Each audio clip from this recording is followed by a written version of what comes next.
Welcome back to Do-It-Yourself E-Liquid Recipes. I'm John, I'm a flavor compounder, and today I will give you a quick review about a very interesting and useful flavor. This is FlavorRart's Meringue. This is one of the most popular FlavorRart concentrates and one of the most popular flavors in DIY. If you have been mixing for some time now, chances are you have or had some meringue in your collection. Even if you don't do DIY mixing yet and buy your e-juice, you have most likely vaped this flavor before, since it is used in many commercial e-liquid recipes out there.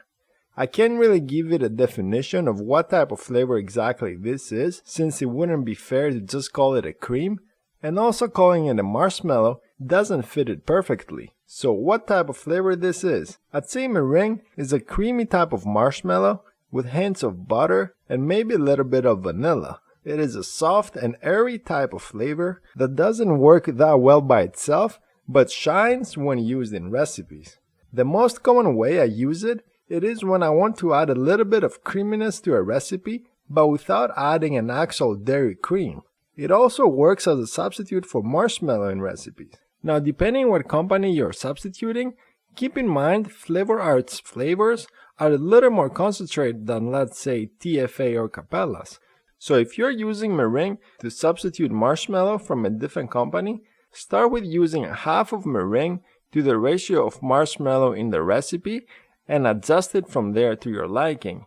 As in real meringue pastry, there are eggs and butter also inside this flavor, but here this profile exists in very small amounts and you can barely tell the eggs are there. Now, if you're wondering if meringue would benefit your mixing, I would say it depends on what kind of recipes you like to vape. For example, if you vape exclusively tobacco e-liquids, then maybe you won't need meringue. But almost for every other type of recipe out there, like fruits and pastries, this flavor would fit in most of the time and work really well too. Just start it low at 0.5% to see how you like it in first in your mix. And usually, you'll never find yourself using more than 1 or 2% of this flavor in a recipe. Now I will give you an all FlavorRart recipe to get an idea how this flavor is used in recipes. Start with 1% of Joy, and then 1% of Vienna cream, then use 1% of meringue, and mix it in with 2% of Nonna's cake.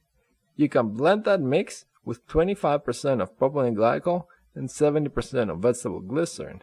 This will be a strong tasting, sweet cake recipe that is simple, but still vapes very nicely and full. So finishing, if I could summarize this flavor in one title, I would call it a premium style creamy marshmallow. Now that's all I have for this flavor. Leave a comment if you have anything to say about the video or this flavor. And as always, thank you for watching and I will see you next time.